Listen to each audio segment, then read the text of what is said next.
Salut, c'est Guillaume de Songai Fitness. Aujourd'hui, je vous présente une des notions les plus importantes dans le cadre de l'entraînement pour progresser, aller chercher la performance et atteindre vos objectifs. Allez, c'est parti.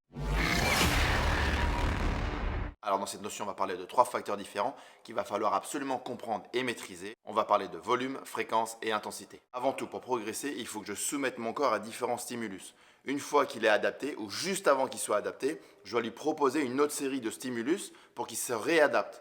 Et à chaque fois, il est en train de s'adapter, et c'est ça qu'on appelle la progression. Maintenant, c'est évident, je ne vais pas pouvoir changer le ou les stimulus indéfiniment.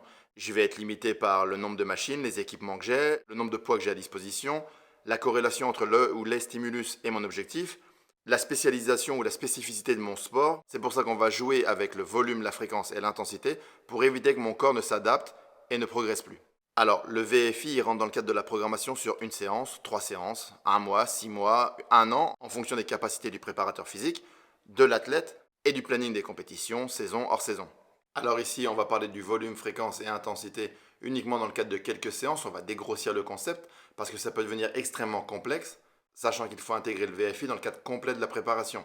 Ça veut dire préparation physique générale, préparation physique spécialisée, spécialité du sport, skill, récupération, alimentation, etc. Donc, définition.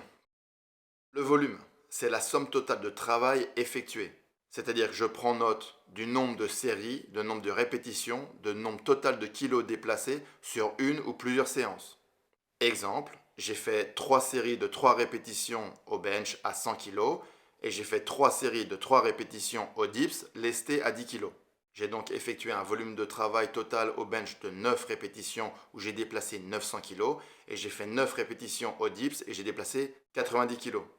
En tout, j'ai déplacé sur cette séance 990 kg.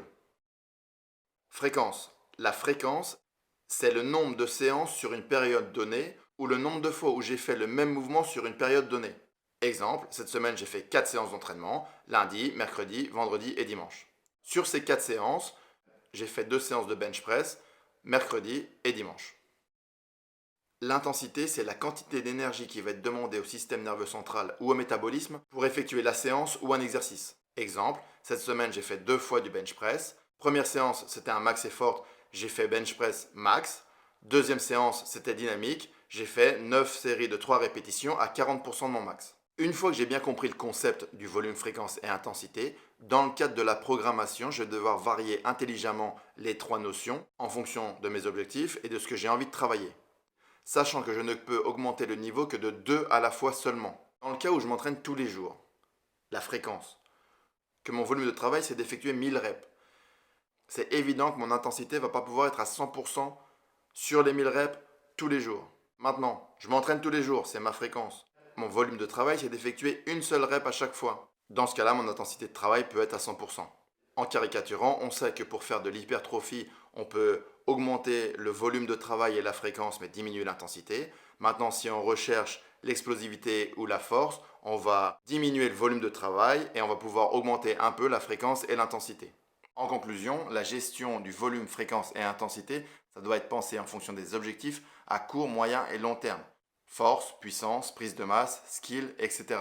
Et être ajusté en fonction des différents cycles de la préparation et des capacités de l'athlète à récupérer.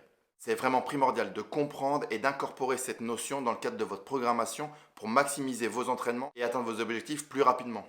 Voilà, j'espère que j'ai dégrossi un petit peu le sujet et que j'ai été suffisamment clair. Si vous avez des questions, n'hésitez pas à les poser en commentaire, je répondrai.